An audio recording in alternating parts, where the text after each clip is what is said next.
What's going on, everybody? Eric Lindquist at Stochastic here on the Odd Shopper channel, coming to you with another edition of Lindy's Leans, Likes, and Locks in the NBA playoffs. Hit that like button, subscribe button, notification bell goes a long way for me on this video, goes a long way for you. That way you become apprised whenever great content is going live here at our little neck of the YouTube woods. Got Damian Lillard ruled in from the clouds.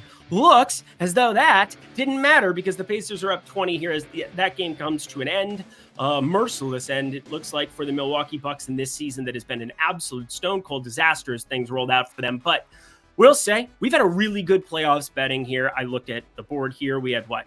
Well, Knicks haven't tipped off yet. They tip off in like 10 minutes. So we're going to get ourselves the heck up out of here. But first, we got two games to break down. We got Cleveland at Orlando. We got the Clippers at Dallas. Got a lock on the board for you between the two of them. We're going to go lean like lock. Again, this lock, it's not a full unit lock. It's going to be a half unit for me here at the moment. Probably going to put a little bit more on it, and actually going to probably parlay two pieces from that game. I'll talk you through all the ins and outs of it. But first, check out Odd Shopper right now if you haven't already. Sign up down at the link below. Use promo code Lindy when you do. $14.95 weekly. Get everything that we have to offer there right in one easy-to-find spot. Get that premium betting card for tomorrow. With that said, producer Jacob, let's get to the picks.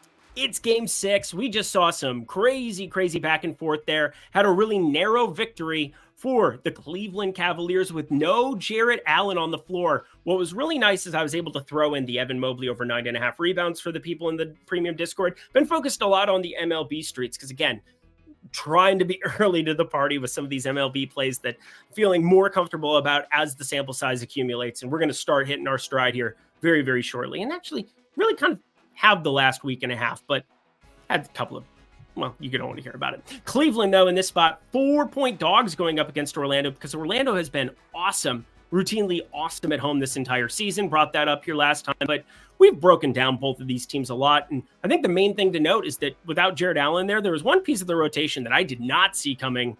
Marcus Morris ends up out on the floor in major capacities for Cleveland. And I think we're going to have to run that back to some capacity here. Because again, Tristan Thompson, not somebody you want playing crazy minutes here for you. And yeah, it's going to be 3-2. You're trying to get out of there. It's going to be a very tough spot. But 104-103, it ends up being. The game goes ever so slightly over. Again, very low total that we were looking at there. Paulo Banchero puts up 39 in a losing effort. But the main thing for me, I'm just highlighting Tristan Thompson just 9 minutes to Marcus Morris's 26. Pretty wild outcome. But we're going to start in the lean department. We took the over on Wendell Carter, 14.5 PRA everywhere. Also fell short on the 7.5 rebounds, 7.5 points, obliterated his rebound prop. So went 2 for 3 on those. But Wendell Carter, 16.5 PRA. It's kind of adjusted to exactly what I said before. I think he's going to play more minutes. I think he's going to close. He played 33 minutes. If I knew he was going to play 33 minutes, this would absolutely be on the card at 16.5. But I think you got to lower that number to around 29, 28 at the very least, because there are ways that they go to the hot hand approach. It's a must-win game. If Mo Wagner has it going, if Jonathan Isaac has it going, there are ways that it trims off some of the minutes for Carter. So less of like a, hey, we'll keep him out there kind of a thing. It's more of like all hands on deck. So on the outside looking in right now, as for the only play I've made so far in this game, and it's one that I think you should be jumping in on this second, it is Evan Mobley double-double. And I'm actually going to double check because I bet that earlier this morning when we got news that Jarrett Allen did not go through shoot around in Orlando, which I thought was, hey, this seems noteworthy, do you not? But we were getting nice plus money on the over 9.5 rebounds last time around. Actually, it opened at like 8.5.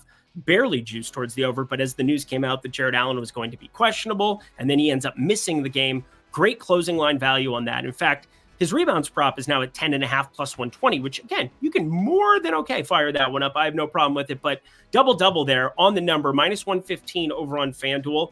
Got it at plus 100. So again, maybe the 10.5 adjusted to plus 120 might be the best opportunity here for you, but glad I double checked in on this. It's ever so slightly still a play for me here, but not as good as what it was before. So Evan Mobley, I like it, friends.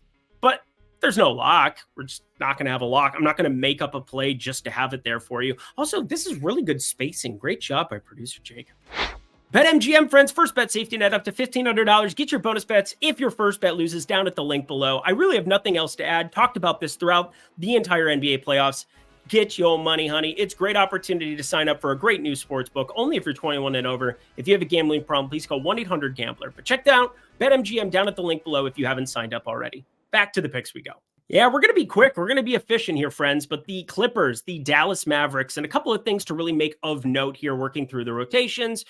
My dear sweet Lord, my sweet Lord, I cannot tell you how crazy that was to watch just the Clippers fall completely flat, and shouldn't be that surprising. They completely went unsustainable shooting there when they were in Dallas for game 4, pushed it to LA 3-2. Now Dallas goes home. They have an opportunity to close, and oh my, we just got off to a hot start here for the Knicks. I think the Knicks are up 7-0 right now. Did I just see that? Yeah, 7-0 to start off the game. Whoo, darling. That's going to be a fun one. Whoo, baby. Knicks plus 3.5. Can we get it done? +4. That'd be great. And under 27.5 for Tyrese Maxey. And the under 202 for the game. That'd be great. I guess 200 was, again, I double dipped. Ended up putting another half of the 202.5. But anyway, that's a conversation for a different day. The conversation for today is talking about the center rotations. Yes, the center rotations, specifically on the Dallas side, because I thought there was some value where Gafford or Lively, somebody had to step into a larger role because, well, they had no rim protection. James Harden able to get to the 10 ad nauseum. It was a whole thing. But one guy that will be on the floor no matter what, and he's a lean, PJ Washington, over 10.5 points, simply a lean for me here in this spot. Think he's going to be somebody that no matter what plays massive minutes here at the 4. They've rotated in Maxi Kleber, who has played alongside Lively, but Lively got the lion's share of minutes. Was a little bit surprised that the rookie stepped into that kind of a defensive presence, but he was like a +24 in the game, so it made sense. PJ Washington, though, over 10.5 points. It's looking okay. I'm not going to be pulling the trigger, though, because I think these two plays are it, friends. We're talking elimination game for the Clipper side. We're talking a very much want to win and get over with it game for Dallas. And Luka Doncic, for all the hate that he got after one bad game here, it is what it is. He looked pretty good to me against the Clips, and that has me a little bit more excited to back him here in this spot. I think we're going to be backing his threes, in fact, and this is kind of what I wanted to get at. If you are dinged up, if you cannot get to the 10 ad nauseum, well, this is a pretty good way to go about it. Knock down some threes from the perimeter. We got 8 3-point attempts, only the 2 makes from him. I could see that volume coming up ever so slightly here as the Clippers try to make adjustments to keep him out of there. Plus, this is getting plus money. If this wasn't getting plus money, we wouldn't be having this conversation. Just throwing it out there. So check out DK. Wild, nice plus money for the people here. 3, you could go 3+ if you're trying to put together the parlay. What you know about parlay? But I think the 3.5 going to be the routine spot that I land on here.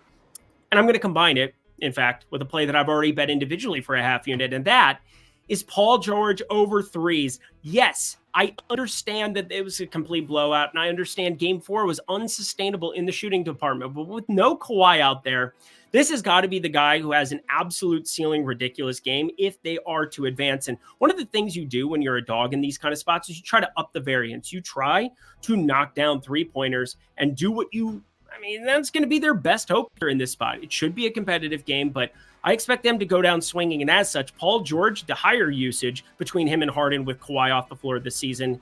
Give me 3.5 threes for him. And again, if you're looking to make one play, just put them together for a little half unit and call it a day. I think it's a pretty fun card to be taking that kind of a shot.